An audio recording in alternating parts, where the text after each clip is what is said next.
Does justice have an expiry date? With jury selection completed and the Sean Diddy Combs criminal assault trial underway, I'm sure you've noticed over the last few years a rise in high-profile sexual assault cases and lawsuits coming forward. Many of these lawsuits were brought forward with hopes of receiving some form of justice for claims that would otherwise be deemed invalid due to passing the statute of limitations. Now, surely we can come up with a multitude of reasons as to why the statute of limitations is problematic, but on a larger scale, this begs the question: does justice have an expiry date? Welcome to Letters from Saromi, the place where we focus on creating windows to see new perspectives about the fabric of our world, utilizing the nuance added when understanding the intersections of race, gender, class, and history to help you connect the dots.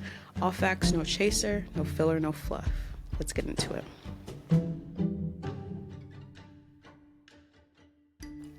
So first, some backstory. In November 2023, when R&B pop star Cassie Ventura filed a bombshell lawsuit against former boyfriend and rap mogul Sean P. Diddy Combs of Bad Boy Entertainment, I was so shocked. I think everyone was shocked. I'll never forget what it was like on Twitter that day that the lawsuit dropped. Like, there's no way we are talking about the same Diddy. No way the couple who I grew up to believe were so in love and perfect were going through the wackiest things and experiencing horrific abuse behind the scenes. As if filing that lawsuit wasn't shocking enough, Cassie and Diddy, aka Brother Love, which now in hindsight is such an ironic name, but the lawsuit settled within a day for what we now know to be a whopping $20 million. While Diddy's reps and lawyers argued that settling this bombshell lawsuit within a day was not an indication of guilt, the rest of the world clearly thought otherwise. Now, what allowed Cassie to bring forth this lawsuit against, as she puts it, her abuser? Well, it stems from two things. One, the Me Too movement coined in 2006 by Tarana Burke, which gained prominence in 2016, and two, the New York Adult Survivors Act look-back window. So this one-year look-back window allowed for victims of sexual assault to bring forth civil claims that would otherwise be deemed invalid due to passing the statute of limitations between November 2022 and November 2023. Practical Law Canada defines statute of limitations as a law that extinguishes a party's right to bring a claim once a specified time period elapses. In a statement to the New York Times, Cassie said, "With the expiration of New York's Adult Survivors Act fast approaching, it became clear that this was an opportunity to speak up about the trauma I've experienced and that I will be recovering from for the rest of my life." As a key witness of what we'll call informally the Diddy trial, Cassie further explained why she chose to testify as a key witness, echoing these sentiments and providing intimate details about the abuse she suffered at the hands of her former romantic partner. With this being said, I pose the question: does justice have an expiry date? Should justice have an expiry date? According to billionaire Elon Musk, we need to stop apologizing for the past. So according to this notion, justice does have an expiry date, and that is 24 hours. And that's being generous, because something that happened 5 minutes ago can be considered quite literally the past. But when we think about Cassie's statement as to why she decided to file this civil claim and subsequently testify in the trial, specifically how she will be recovering for the rest of her life from the trauma she experienced, I wonder how statements like Elon's would be received if we said Diddy does not need to apologize or be held to account for his past because, well, it's in the past. Move on. And we don't even need to imagine the possibilities of this being said because this perspective is all over social media. Granted, this might not be the dominant stance, but it's there, and it's growing quickly. People are calling Cassie a money-hungry gold digger who's coming back to take the successful black man down. Why does Cassie bring this up now? Why not back then if it was such a big deal? Cassie should just move on and enjoy her new life and respect her new man. These perspectives of leaving the past in the past are not only found on what you would maybe expect red pill misogynist platforms, But we're seeing it everywhere. Legally, one could argue that the statute of limitations rightfully asserts that justice does in fact have an expiry date. But in the year of our Lord 2025, we know better, and we know legality does not equate to morality. For example, we see this with the Iraqi law passed earlier this year allowing for child marriage to 9-year-old kids, fourth graders. Now, this might be legal, but we know this is disgustingly immoral. Going back to Elon's comments about apologizing for the past, but somehow still wanting to be praised for accomplishments from the past, it brings up the lack of knowledge about the history of humans and our world. History is our greatest teacher. In university, I had a brilliant professor who would always emphasize the importance of rooting our arguments in history.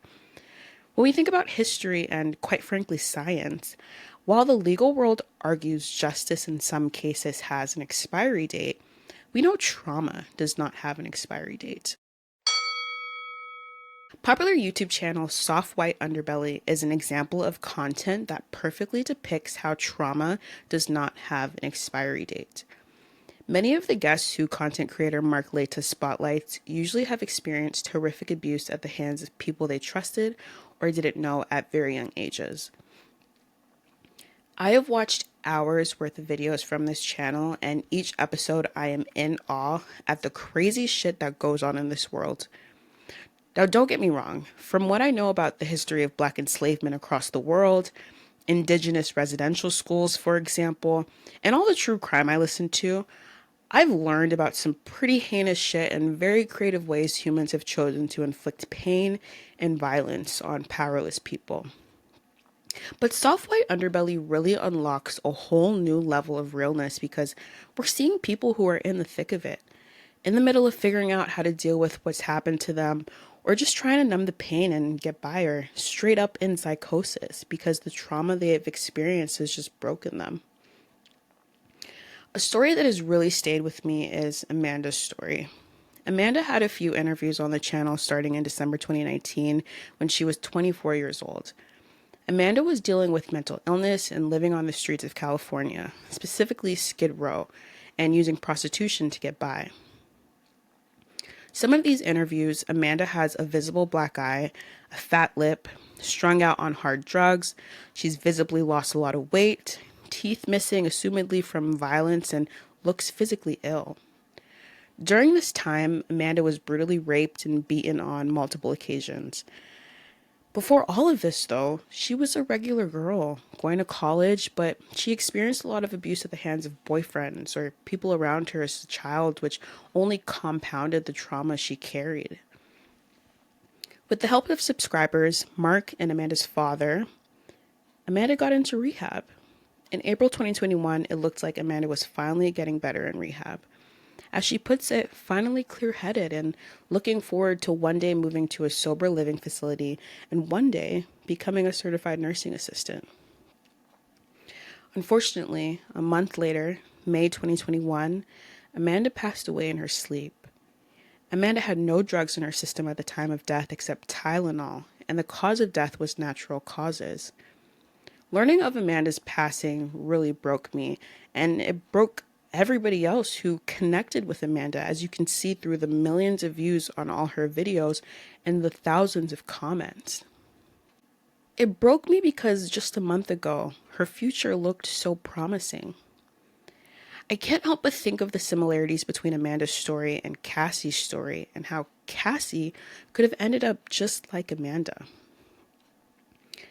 Many of these guests on this channel, like Amanda, often attribute the dysfunction of their lives to the abuse they experienced or the dysfunction of their parents who are dealing with unresolved trauma and trying to raise a family and live a regular life.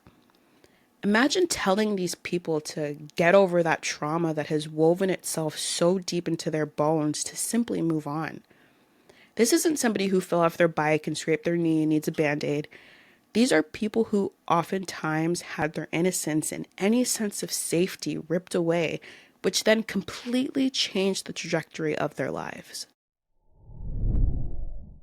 We talk about generational wealth, but what about generational trauma? Generational trauma, according to health.com, is a cycle of trauma that passes through families. More specifically, the American Psychological Association defines intergenerational trauma as the transmission of trauma or its legacy in the form of a psychological consequence of an injury or attack, poverty, and so forth from the generation experiencing the trauma to the subsequent generations. Now, I'm sure there are many of you who are listening to this and thinking, at what point do people stop being a victim and playing the metaphorical victim card? Bad things happen to everyone every day and they get over it and move on. These people are so obsessed with being the victim, don't want to put in the work or time to get themselves together, and expect everyone else to hear them whine about it for the rest of the time. Throwback to this Kim Kardashian quote from a 2022 Variety magazine interview. I have the best advice for women in business. Get your fucking ass up and work. It seems like nobody wants to work these days. That's so true. If only it were this simple. If only. There's growing tangible research that confidently argues that this is not the case. It's not that simple. And there are identifiable epigenetic markers on DNA that argues this. Sarah Johnson wrote an article for the Arkansas Advocate explaining this really well. She writes, while our minds try to avoid, suppress, or numb painful memories, the latest research suggests the effects of trauma extend beyond the initial event and can even be transmitted to subsequent generations.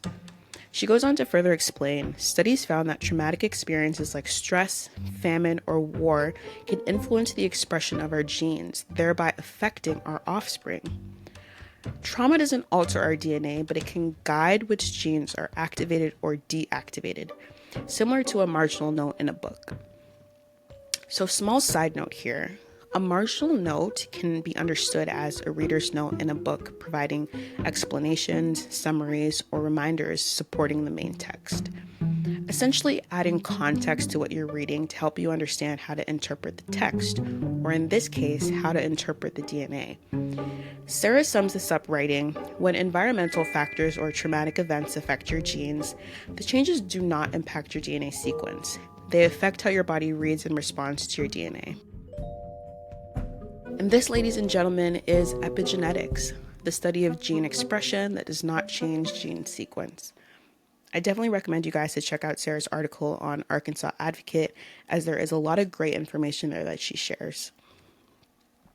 Now, this isn't to say that we are all doomed and we can never recover from the trauma we've experienced personally or that has been passed down from our parents, grandparents, or ancestors, but rather it's to understand that a pull yourself up by the bootstraps or get your ass up and work mentalities are not going to save us from the scars of trauma or generational trauma. It takes more work, like understanding the systems that allowed for you to be violently raped and abused by your mom's boyfriend with no justice or recourse for his actions, no therapy for the lasting effects that you'll deal with, and then on top of that, the family dynamics that allowed for your mom's pedophilic boyfriend to still be invited into your home for Sunday dinner. And unfortunately for many, it ending with being murdered by this monster or turning to suicide. I think of 13-year-old Madeline Soto, who experienced this. After her murder, hundreds of images were found of the sexual abuse done to her by her mom's boyfriend for years before her murder. This is about identifying problematic systems that allow for these horrors to still be a reality for us. So no matter how much you decide to get your ass up and work each day, that is not going to stop or prevent the violence that these systems allow to happen to you. Are you guys following and picking up what I'm laying down? Okay, walk with me for a moment. Now, what do I mean when I say systems? According to Merriam-Webster, a system is an organized set of doctrines, ideas, or principles usually intended to explain the arrangement or working of a whole. Now, I see some confusion with the term systematic and systemic, which honestly confused me at first when I learned about this. So systematic and systemic both come from the root word system.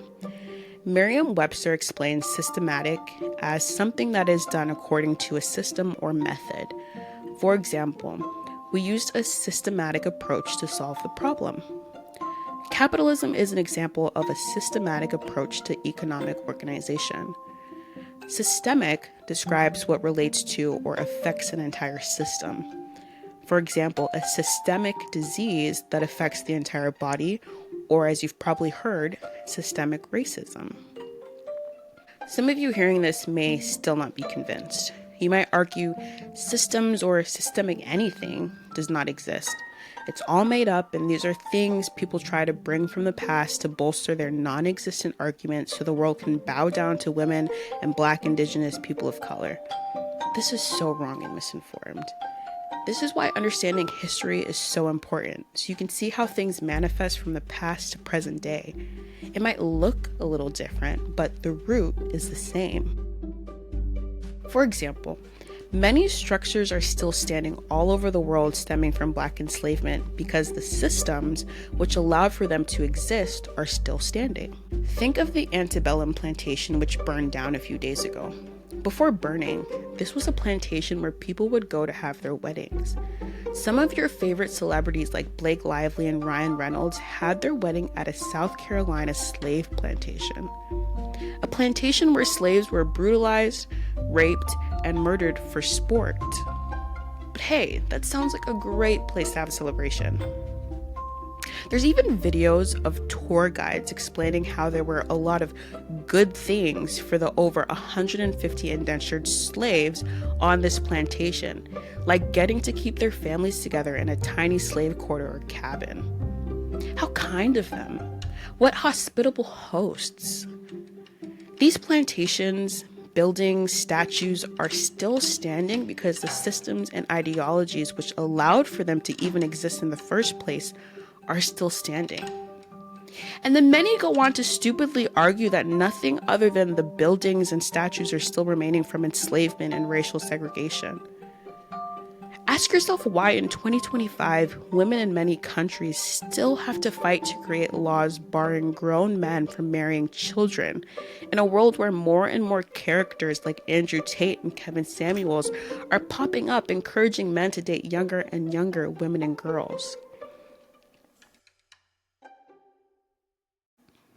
Now that we know what systems are, what systems would allow 9-year-olds, 4th grade children, primarily little girls, to be legally permitted to get married in Iraq to 40, 50, 60-year-old men? If you said patriarchy and misogyny, you are correct. Now, what systems would allow for slave plantations to be used as venues for weddings and tours where guides spout the many luxuries and good things about indentured servitude? If you said white supremacy, you are correct again. Now, what systems allowed for Cassie to be violently abused and then demonized for wanting some form of justice for the violence she experienced? If you said patriarchy, you are correct again. Political activist Angela Davis constantly emphasizes how we cannot change what we do not acknowledge, and systemic change, or change affecting the entire system, is the goal. We can't be content with individual change. Just because you and I understand the way things work isn't enough. We need to put it into practice and create widespread change. Now, society is becoming more and more individualistic, and that is something that we will explore more in a future episode. But in short, it's a bit problematic because we need to understand that we all exist and play a role in these systems and maintaining these systems. Systems work. Systems are created to last. That's why we use them. Saying this, I know some people are clenching their bum cheeks really hard right now. Unclench. I can hear the reasoning already. Why do you have to focus on the negative things? All you guys do is complain. Why is it my fault that you don't like your life? My life is perfectly fine, so that's a you problem. Now, I am most definitely a proponent for minding my own business, and there are many scenarios where identifying that you cannot take Tylenol for somebody else's headache will save you a lot of time and trouble. However, dominating systems like patriarchy, capitalism, and white supremacy that have shown us what they are truly made of and the power they wield in our day-to-day, The terror these systems can inflict will weasel its way into all of our lives one way or the other, whether we like it or not. Remember, these systems are all interconnected. This is not a woman problem or Black, Indigenous, POC problem. This is a humanity problem. Perception truly is reality. An example I like that explains just how much perception is reality is if you were to look at a popular building in your city, for example, the Empire State Building, person A can look at the building from the west side, person B can look at the building from the east side, and person C can look at the building with a top view or aerial view. All three people are seeing the same building, and they can probably describe it to you from their perspective. And to an extent, they aren't wrong. It's what they see. But none of them are seeing the entire picture. All three of their opinions are based on their perception and the information they have been exposed to. For example, the view of the Empire State Building from the west side of the city. However, it would be foolish to base important decisions or draw critical conclusions based on the information of one perspective. This is why the things we'll discuss on this podcast are important more now than ever, because we need to be able to accurately identify all angles that play a part to accurately recognize the whole. Dominant systems like patriarchy, capitalism, and white supremacy don't want you to see anything from all angles. They want you to view it from the male, white, wealthy perspective. And if you dare to see it a different way, you are deemed as radical or woke. These systems don't want you to ask any questions. They want you to shut up, go to work, pay taxes, and have babies. These systems tell women that they need to cover up and dress modestly to avoid getting raped, but infants still get raped. So were they not dressed modestly enough? These systems tell men they need to suck it up and not have any human emotion, leading to more and more men being isolated and dying of suicide. They don't want you to disrupt these, quite frankly, brilliant systems they have created and used for centuries for total world domination, because they want you to live in the delusion that these systems will harm everyone else and leave you unscathed if you behave as a model citizen and work hard enough to one day become a billionaire too. We need to create windows to see new perspectives, but you have to be willing to open your eyes and see the true fabric and makeup of our world. Once we're able to see issues from all angles, it becomes easier to understand and unpack larger issues that are eating away at society. Now, what do I think with all this being said? Does justice have an expiry date? No, I don't think justice has an expiry date, and I don't think it should have an expiry date either. But I recognize and understand the dominant systems working against this belief, which try to convince us that wanting justice or thinking outside the box of what the world can look like is too difficult or unrealistic. We've discovered cures for the most complex diseases and have sent people to space. There is no doubt in my mind that we have what it takes to dismantle these dominant systems that have shown their propensity to ruin lives. We just need to all want it and recognize what is truly at stake if we keep going down this path. A verse I'll leave you with is John chapter 8, verse 32. The truth will set you free. As much as many of you boast about knowing the Bible or other religious texts, especially in 2025 when we see more and more people turning towards organized religion, many of you don't want to know the truth, the history, or even recent history of our world. The truth will set you free, while the lack thereof will keep you imprisoned. Ignorance is not bliss, it's imprisonment.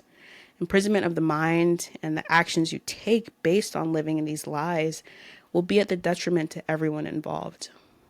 The truth will set you free, but many of you want to stay shackled.